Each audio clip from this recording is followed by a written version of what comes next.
Hello everyone. आज की कहानी है जीवन संगनी भाग 11।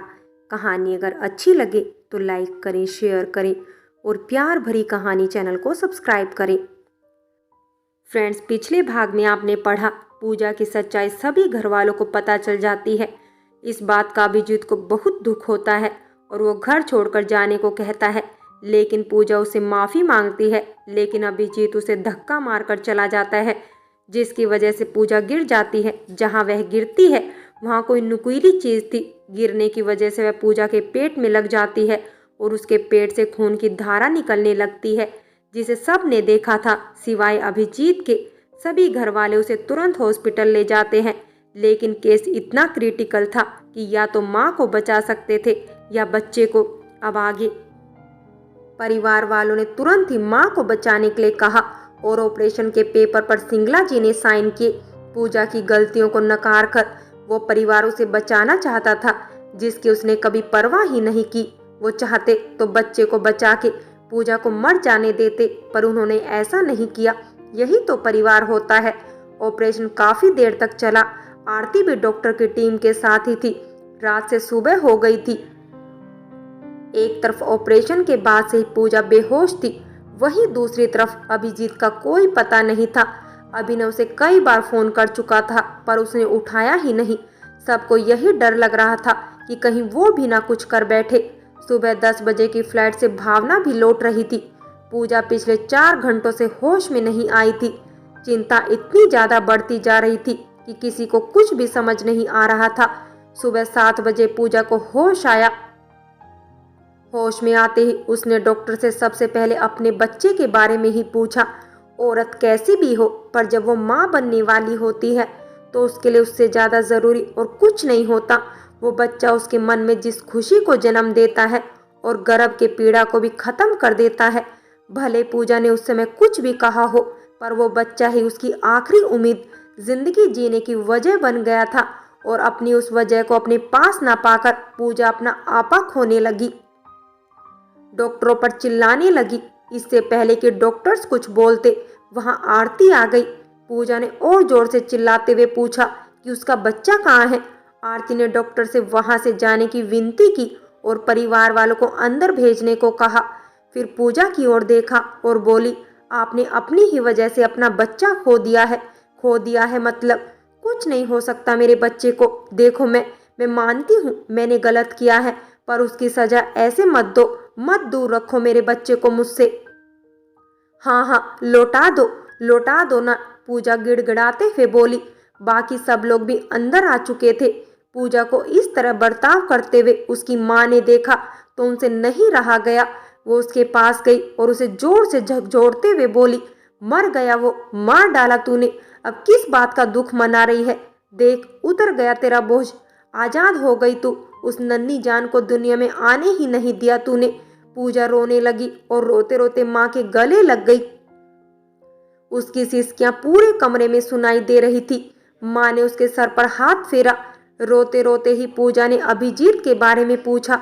जब उसे पता चला कि कल रात से उसका कोई पता नहीं चल रहा, तो वो और भी जोर से रोने लगी। तभी नर्स वहां ऑपरेशन के कुछ और पेपर्स आरती से साइन करवाने के लिए लाई। पूजा ने तभी आरती से पूछा, क्या सच में मेरे बच्चे को बचाने का कोई तरीका नहीं था? नहीं मैडम, या तो आपको बचा सकते थे या बच्चे को, नर्स ने बीच में ही बोला और पेपर्स लेके वहां से चली गई। पूजा, जो अभी तक रो रही थी, वो अचानक गुस्से में आकर बोली, जब उसे बचाया जा सकता था तो मुझे क्यों जिंदा रखा?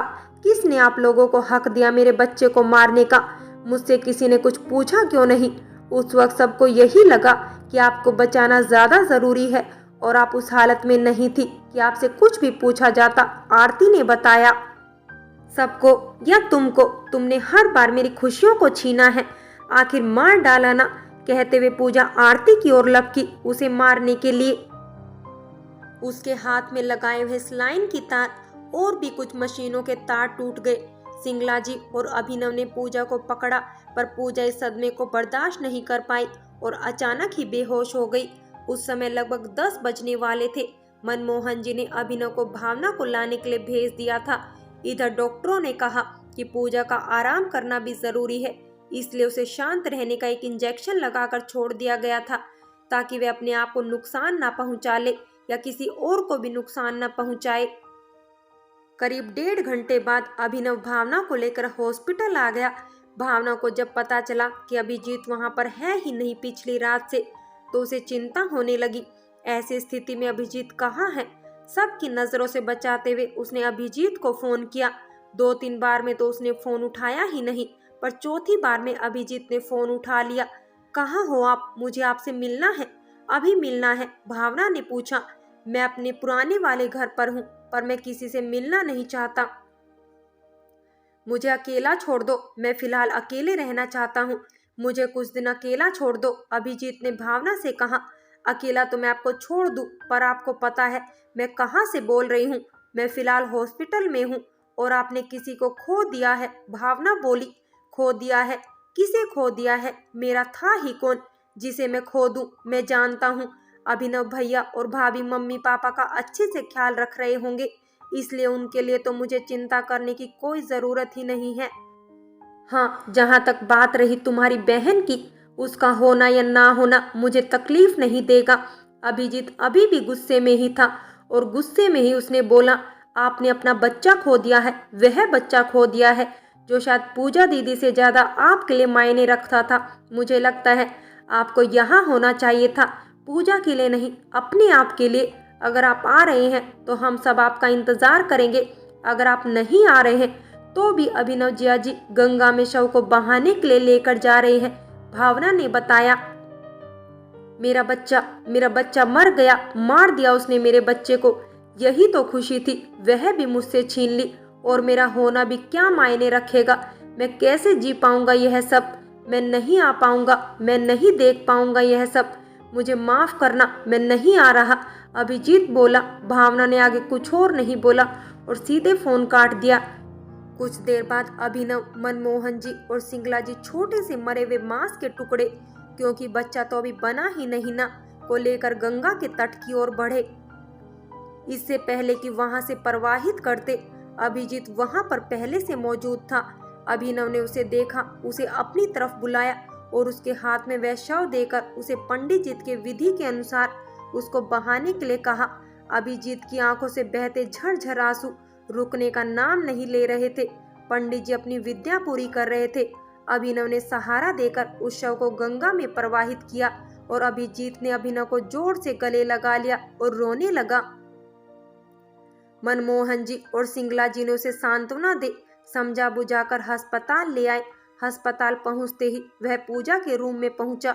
उसे एहसास हुआ कि उसने गुस्से में पूजा को नहीं, अपने आप को बहुत बड़ा नुकसान पहुंचाया है। पूजा को तभी होश आया और अभिजीत को देखते ही वह चीख पड़ी, अब आ रहे हो तुम? क्यों आए हो? तुम्हारी वजह से मरा है ये बच्चा, नहीं देखना चाहती तुम्हें मैं, चले जाओ यहाँ से, मार दिया था ना धक्का तुमने। मेरी तो तुम्हें फिक्र ही नहीं थी, कम से कम उसकी तो रख लेते, वो तो तुम्हारा था, मेरे जीने का सहारा था, तुमने वह भी छीन लिया मुझसे। पूजा अपना मानसिक संतुलन खो चुकी थी, आपे से बाहर हो चुकी थी और आरती को नुकसान पहुंचाने की कोशिश कर रही थी। डॉक्टर ने जांच की और फिर उसे मानसिक रोगी घोषित कर दिया। घर वालों की आज्ञा के बाद उसे मानसिक अस्पताल पहुंचा दिया गया। अभिजीत रोए जा रहा था, क्योंकि अब जो उसे अपनी गलती का एहसास हो रहा था, अब केवल पछतावा ही था। गुस्से में लोग दूसरों का नहीं, खुद का ही नुकसान करते हैं। कभी कम होता है तो कभी ज्यादा होता है और कभी ऐसा हो जाता है कि हमारे पास पछतावे के अलावा कुछ नहीं बचता। और यह पछतावा 1 दिन या 2 दिन का नहीं रहता, यह हमारी जिंदगी का हिस्सा बन जाता है। इसलिए फैसले करना हो तो अपने आप को काबू में रखकर करना चाहिए। हो सकता है अगर उस वक्त अभिजीत ठीक है नाराज था, बिल्कुल नाराज होने का हक था उसे, पर एक बार के लिए अगर अपने बच्चे के बारे में सोचा होता तो शायद वह बच्चा उनके बीच होता, उसकी अपनी खुशी तो उसके साथ ही होती। भले ही लोग इसकी वजह पूजा को समझे, लेकिन कहीं ना कहीं सच्चाई तो यह ही है कि आखिर वह बच्चा मरा तो अभिजीत की वजह से ही था। सब लोग शोकाकुल होकर अपने घर पहुंचे और तभी अभिजीत ने अचानक से भावना को जोर से गले लगा लिया और रोने लगा। बाकी सबको यह बड़ा अजीब सा लगा, पर वो जानते थे कि अभिजीत की मानसिक स्थिति इस हालत में नहीं है कि वह उसे समझा सके या कुछ भी बोल सके। भावना के लिए तो अभिजीत पहले से ही कुछ खास था। मर्यादा का भी वह ध्यान रख रही थी, पर अभिजीत के इस तरह गले लगाने पर उसके आंसुओं को पूछने के लिए उसने अपने कंधा दे दिया था। दिन गुजर रहे थे, तभी इधर अभिनव को भी अक्सर पुलिस स्टेशन के दर्शन करने पड़ते थे ताकि वह अपने केस की सुनवाई में लगा रहे। जिस डॉक्टर की वजह से यह सब हुआ था, आरती ने उस डॉक्टर के खिलाफ सबूत इकट्ठे करने शुरू कर दिए और 1 महीने बाद जब कोर्ट में पेशी हुई तो उन सबूतों के द्वारा अभिजीत ने वकील के साथ मिलकर उस डॉक्टर को पकड़वाया और अभिनव को कोर्ट की तरफ से बाइज्जत बरी किया गया। भावना और अभिजीत के बीच की नजदीकियां और बढ़ी। घर वालों को भी यह बात अच्छी लग रही थी, इसलिए उन्होंने भी इस बात को बढ़ने दिया। अभिनव के ऊपर से केस का फंदा हटने के बाद ही करीब 1 हफ्ते बाद मेंटल हॉस्पिटल से खबर आई कि पूजा ने छत से कूदकर अपनी जान दे दी है। हालांकि लोगों के मन में पूजा के लिए कुछ खास प्यार तो नहीं था, पर यह भी नहीं कह सकते कि उनके मन में उसके लिए नफरत थी, क्योंकि अगर ऐसा होता तो वहां से लाते ही नहीं। कर्मकांड के नियमों को पूरा करने के लिए तुरंत ही अस्पताल पहुंचे। वहां से शव को लाया गया और बाकी के क्रियाकर्मों की रस्में निभाई गई। जब हॉस्पिटल से उसका सामान लाया जा रहा था तो उसमें एक चिट्ठी मिली थी। चिट्ठी पर लिखा था, यह मत समझना कि मैं जा रही हूँ, यह भी मत समझना कि मैं सब कुछ छोड़कर जा रही हूँ आरती। तुमने मेरी जिंदगी बर्बाद की है, मैं सिर्फ दुनिया छोड़कर जा रही हूँ, तुम्हें नहीं। अगर मुझे लौट के आने का मौका मिला तो अगली बार तुम जान दोगी, यह तय है। आरती डर गई थी कि हालांकि पूजा इस दुनिया में नहीं थी, पर उसकी बातें आरती के दिमाग के पटल में छप गई थी। हाँ जी, कहानी कौन से मोड़ पर जाने वाली थी, इस बात का अंदाजा लगाना जरा मुश्किल था, पर एक बात यह हुई कि पूजा के मरने के अगले साल, मतलब 1 साल बाद, घर वालों ने भावना और अभिजीत की शादी करवा दी। दोनों की जिंदगी खुशहाली से कट रही थी। पूजा के जाने के बाद आरती ने अभिनव से पूछा था कि ऐसा क्या हुआ था कि पूजा इस तरह से आपसे व्यवहार कर रही थी, उसे मुझसे इस तरह से नफरत क्यों हो गई थी। अभिनव ने अब तक की हुई सारी घटनाएं आरती को सुना दी। अभिनव ने भी पूछा था कि तुम बिना कुछ कहे क्यों चली गई थी उस दिन जब तुम्हें प्रपोज किया था। आरती ने कहा था, मैं अपने माँ बाप के खिलाफ नहीं जाना चाहती थी। फिर अभिनव ने भी आरती से पूछा कि अगर तुम्हें मुझ पर शक था, तुम्हें कोई संदेह था, तो तुमने मुझसे पूछा क्यों नहीं, मुझसे झगड़ा क्यों नहीं किया। आरती ने बताया, मैं आपकी जीवन संगनी हूँ। मैं सिर्फ आपकी जीवन संगनी ही नहीं, मैंने तो जिस दिन शादी की थी उसी दिन एक बच्चा गोद लिया था, इतना बड़ा बच्चा जिसे एक माँ की भी जरूरत है, एक संगनी की भी जरूरत है, एक हमसफर, एक दोस्त और एक पत्नी की जरूरत है। मैं आपकी जीवन संगनी हूँ जो केवल किसी के घर में शादी करके आने के बाद एक बहू नहीं बनती। उसे एक अकेली औरत का रोल आपके या किसी भी ऐसे घर में जहाँ वह शादी करके जाती है, वहां जाने के बाद वह उसे एक लड़की को रोज नए किरदार निभाने पड़ते हैं। कभी घर की बहू का, कभी अपने माँ बाप की बेटी, दोस्त की, और भी कई सारे। वैसे कोई खास कमी नहीं थी उनकी जिंदगी में। अभिनव को वह मिला था जिसकी वह चाहत रखता था। आरती अभिनव की जिंदगी भी पहले की तरह पटरी पर आ चुकी थी, पर कहीं ना कहीं आरती हर बार इसी बात से डरती रहती थी कि कहीं पूजा का कहा सच ना हो जाए। ऐसा हुआ नहीं। उन सब की जिंदगी एक बार फिर सही हो गई थी।